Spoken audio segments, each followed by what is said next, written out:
자, 기일, 기간, 송달 2-169 조금씩 얘기했어.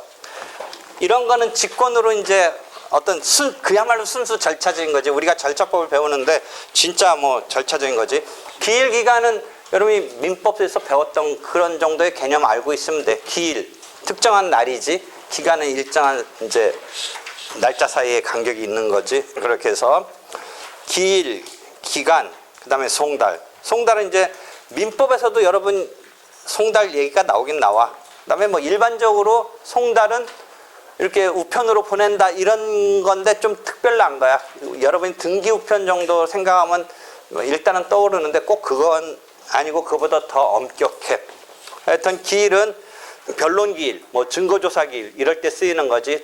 특정 날짜에 일정한 소송의 당사자 관계인 등이 정하여진 시간에 뭔가를 하기 위해서 그 정하여진 시간을 말하는 거지. 법원이 직권으로 지정한다지.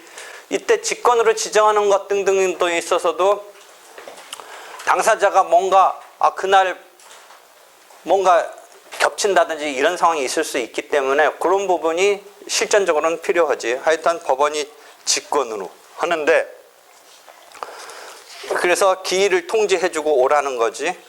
그래서 송달하는 것이 원칙이다. 2-172 보면 법정에서 그냥 직접 말하는 경우도 있지만 그렇지 않은 경우는 2-172 보면 송달을 해줘야지.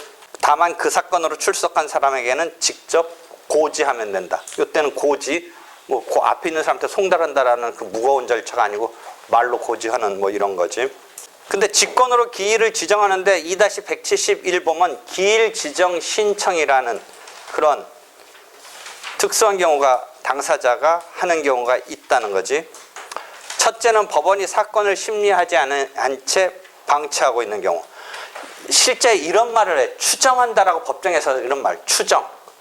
이 추정은 어떤 A에서 B로 추정한다가 아니라 추지정한다를 추정한다고 그래. 지금 오늘 다음 기일을 딱 정해주지 않고 뭔가 상황을 좀 보고 나서 그 상황이 뭔가 마무리됐으면 그때 가서 정해준다. 지금 정해줘봤자 그 변동 상황 때문에 지금 지정했다가 또 바뀐다든지 어떻게 지금 진행될지를 모르니까 법원이 그 어떤 게 딴 요와 관련된 무슨 일이 있는 걸 전제로 그 일 때문에 요 기일을 정확히 말 안 해주고 추후에 지정하겠다라고 하는 경우가 있어. 법정에서 추정한다라고 그래.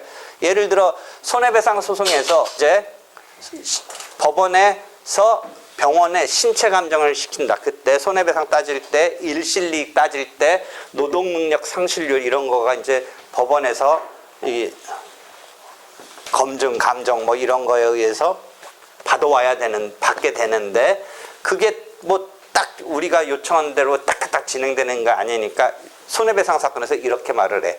그게 오고 나서 정하겠다라고 추후 지정하겠다 이래. 근데 그렇게 추후 지정하겠다고 해서 법원도 뭔가 깜빡 잊어버리고 있다든지 하는 때 당사자가 이제 한번 확인해보고 그게 왔어. 그거 오면 하려고 했던 그게 왔어. 그런데 그냥 아직도 법원이 거기에 대해서 딱 안 해줘. 그러면 그럴 때 이제 기일 지정을 요청할 수 있다. 뭐 그런 경우가 나온다 이거죠. 그제? 그게 첫 번째고. 두 번째는 어디서 우리 조금 얘기했냐면 소치와 합의 등의 성질에 대해서 항변권 발생설 말고 소송 계약서를 취했을 때 어떤 식으로 처리되냐? 소송 계약으로서 그 자체 소치하의 합의를 통해서 소치하라는 그 효과를 보다 부여할 수 있기 때문에 소송이 취하되지 않고 유지되고 있는 걸 이 소치하 합의가 있음이 드러나면 그게 맞다면 이 소송의 운명을 어떻게 한다고 그랬어? 소송 종료 선언을 한다라고 그랬지. 그때 그런 것을 전제로 법원에다가 두 번째 보면 소치하의 효력을 다투는 경우와 같이 소송 종료 뒤에 그 종료를 다투며 기일 지정 신청을 하는 경우가 있다. 그래서 여기에 소송 종료 선언을 한다든지 하는 그것 중에 소치하의 효력을 다투어. 그러니까 소치 합의가 있었다라는 걸 주장해서 소송이 종료시키는 이런 상황의 그 소송 종료가 여기서 근거로 나와. 만약 소송 계약서를 취하면. 여기선 두 번째는 소치 합의가 있었다는 거를 전제로 한 얘기는 아니고 민사소송 규칙에 소치와 유무가 이렇게 가타부타 막 다투어지니까 이 사람 말이 맞다면 취하된 라는 게 맞다면 유지되고 있는 것을 종료시키는 이런 처리를 해준다.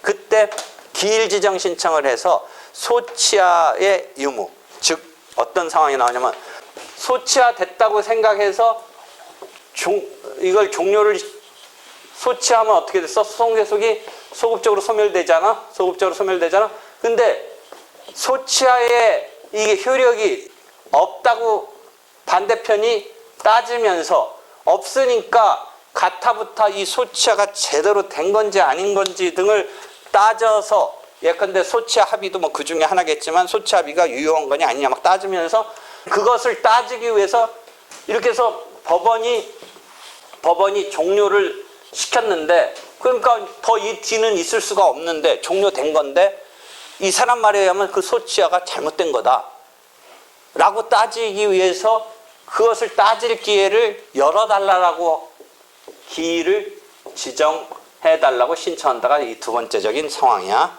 그러니까 기일을 열어달라고 지정해달라고 신청할 수 있는 상황이 두 번째적인 상황이야. 그렇지? 그 다음에 세 번째적인 상황은 당사자가 쌍방이 이에 불출석한 다음에 이제 둘이 소송을 내놓고 낸 사람도 상대방도 안 나와 법정에. 그럼 이 사람들이 왜 소송을 내놓고 안 나왔을까? 그럼 법원이 그때 한 달 뒤까지 이제 상황을 보기 위해서 당사자가 결국은 그냥 마무리 시키는데 혹시 두 차례 안 나왔기 때문에 이건 당사자가 소송을 내긴 냈지만 더 싸울 생각 없나 보다라고 마무리를 하려는데 다만 당사자한테 한 번 기회는 줘. 혹시 한 달 사이에 우리가 뭔가 지금 두 차례 불출석했지만 싸워야겠다라고 하는 의사표시로서 기일을 열어달라고 지정 신청할 수도 있다. 세 번째가 그런 거야. 당사자 쌍방이 두 차례 불출석하면 소송을 어떻게 처리하냐면 1월 내에 기일 열어달라는 말이 안 오면 이제 끝난 거고 혹시 1월 내에 기일 열어달라면 끝내려고 했던 거를 다시 열게 되는 거야. 이해되겠지? 그런 기일 지정 신청이라는 상황이 있다. 그 소치하 간주는 7-60에 가서 봐. 셋째 내용이 지시 표시는 옆번호 7-60에 가면 돼. 그 다음에 두 번째는 옆번호 9-3으로 가보면 그런 얘기가 있어. 뒤에 나오는 얘기야.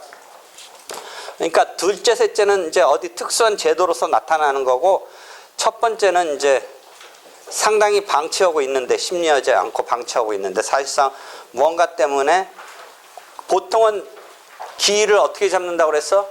첫 변론 기일 열려서 다 마무리 못하면 4주 뒤에 기일 잡히고 4주 뒤에 잡히고 그런 식이라고 그랬지. 근데 그 4주 뒤에 잡는 거를 좀 유보하고 뭔가 벌어지는 일을 봐가면서 하겠다고 기일을 법정에서 추정합니다. 이렇게 말을 해. 판사가 추정한다.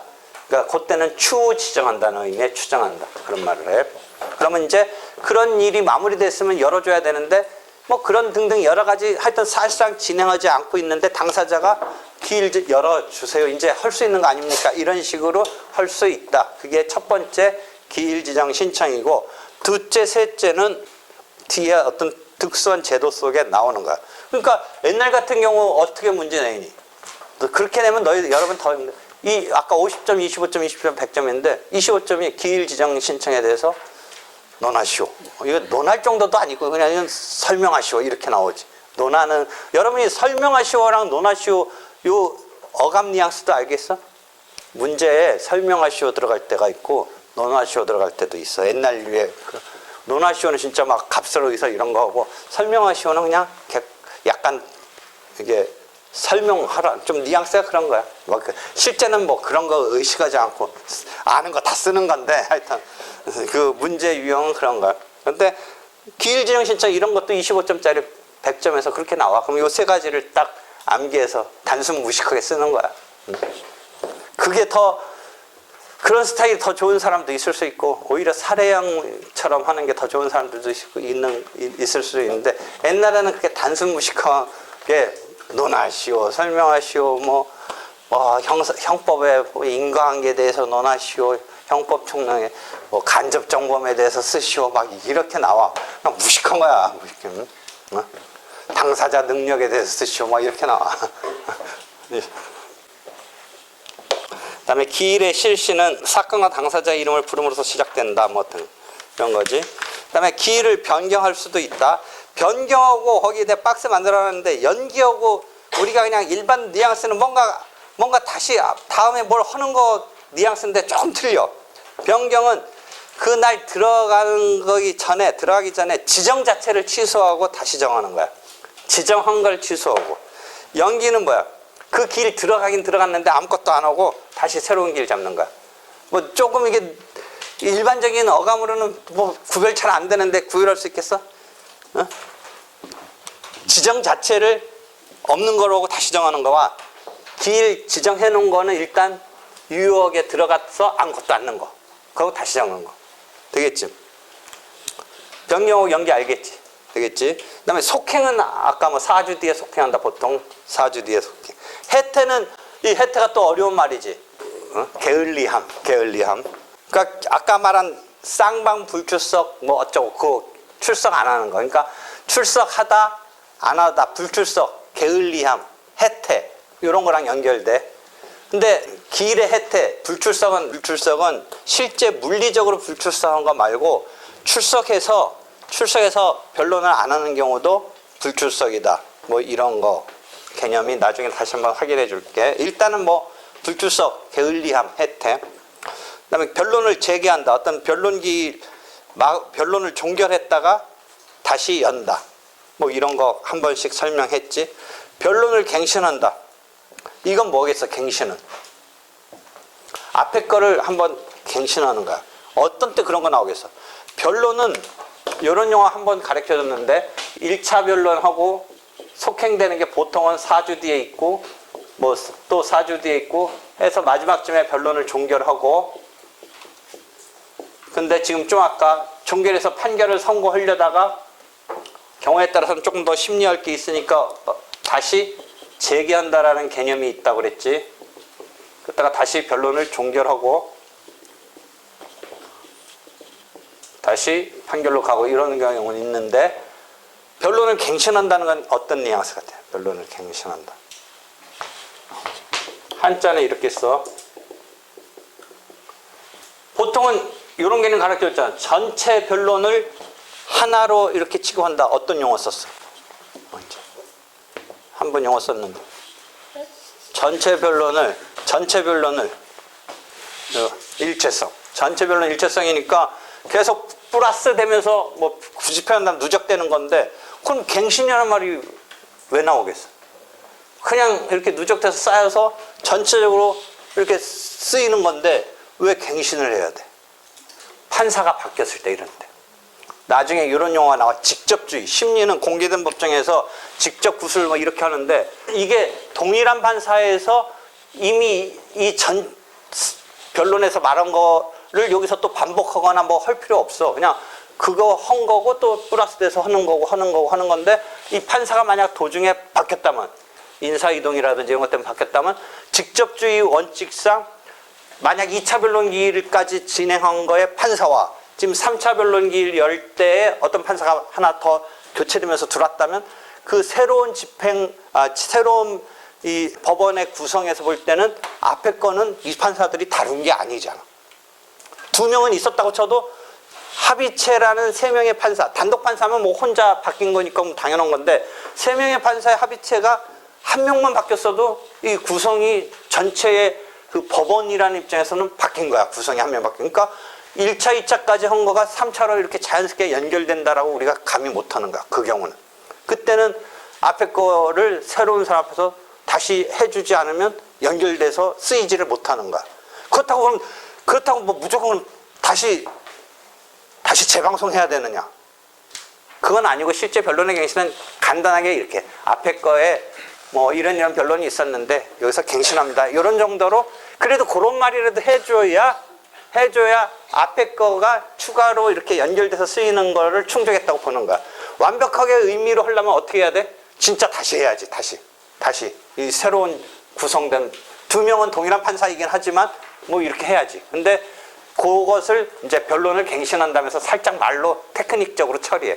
앞에 변론했던 것을 지금 새로운 판사 앞에서 갱신해서 이렇게 한 것으로 쌓여서 진행하는 것, 뭐 오케이 하고서 넘어가 버려. 그렇게 해서 하는 게 변론의 갱신이야. 그지?